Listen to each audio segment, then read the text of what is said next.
হাড়োয়ায় কুকুরের তাণ্ডব, কুকুরের কামড়ে জখম ৭১ জন। এলাকায় আতঙ্ক, আশঙ্কাজনক অবস্থায় ৪ জনকে রেফার করা হয়েছে। পুলিশ ও বন দফতরের দ্বারস্থ হয়েছেন এলাকার গ্রামবাসীরা। হাড়োয়া থানার বড়ুজ, মেটোয়াটি, শঙ্করপুর, বকজুড়ি, আকন্দপেরিয়া এলাকায় এদিন একটাই কুকুর পরপর বিভিন্ন গ্রামের মানুষকে কামড়াতে শুরু করে। শিশু, পুরুষ, মহিলাদের রক্তাক্ত অবস্থায় উদ্ধার করে চিকিৎসার জন্য নিয়ে আসা হয় হাড়োয়া গ্রামীণ হাসপাতালে। ৪ জনের অবস্থা আশঙ্কাজনক হওয়ায় তাদেরকে বারাসাত সহ কলকাতার বিভিন্ন হাসপাতালে রেফার করা হয়। কুকুরের তাণ্ডবে আতঙ্ক এলাকায়। খবর দেওয়া হয়েছে পুলিশ ও বন দপ্তরকে। এখনো পর্যন্ত নাগালে পাওয়া যায়নি সেই খ্যাপা কুকুরকে। তবে সন্ধান পেতে একদিকে পুলিশ, অন্যদিকে বন দপ্তর ও গ্রামবাসীরা হন্যের মতো খুঁজে বেড়াচ্ছে। আতঙ্কে গ্রামবাসীরা ঘরের বাইরে বার হতে সাহস পাচ্ছেন না।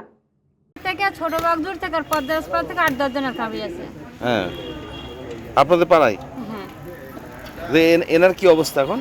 ইনার ওই এভাবে করেছে রেফার কোথায় কামড়েছে কোথায়? ওনার ওই আঙুলি কামড়িয়েছে আর এরকম দু জায়গায় কামড়িয়েছে। আচ্ছা। ছিল দাদা, যা করে থাকতে থাকতে বাচ্চাটার এসে হঠাৎ কামড়ে ধরলো। আমি গিয়ে ঠেকালাম, ঠেকাতে গিয়ে আমার আবার কামড়াতে আসলো। আমি আমার মুখে লাথি মারলাম একটা, আমার বাঁচার জন্য, আর বাচ্চাটা আমার টেনে নেওয়ার জন্য। হ্যাঁ, তাড়াহুড়ো করে আমরা আবার এই হাড়োয়া হসপিটালে নিয়ে এসেছি।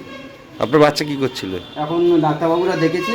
আপনার বাচ্চা কি করছিল দাঁড়িয়ে? দাঁড়িয়ে ওই ইফতারের সময় আর কি, যেরকম ওই সময়টা আর কি ফাঁকা টাইম, সেই সময় আর কি ইফতারের টাইমটা। এবারে এসে দেখি যে বাচ্চাটা কামড়ে দিয়েছে। আমি তাড়াহুড়ো করে গিয়ে বাচ্চাটা ধরলাম, ধরে আর কুকুরটা ছাড়ালাম, ধরে আবার কুকুর আমার পাল্টে কামড়াতে আসছিল।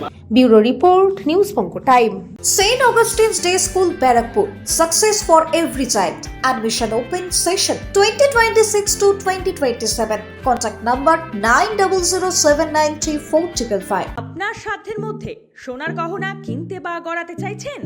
তাহলে আর দেরি না করে অতি শীঘ্রই চলে আসুন ইছাপুর আনন্দমঠ স্টেশন রোডের উপরে অবস্থিত JM জুয়েলার্সে। আরও বিশদে জানতে অবশ্যই রাত ৮টা ৫ মিনিটে আমাদের Facebook page JM jewellers follow করুন।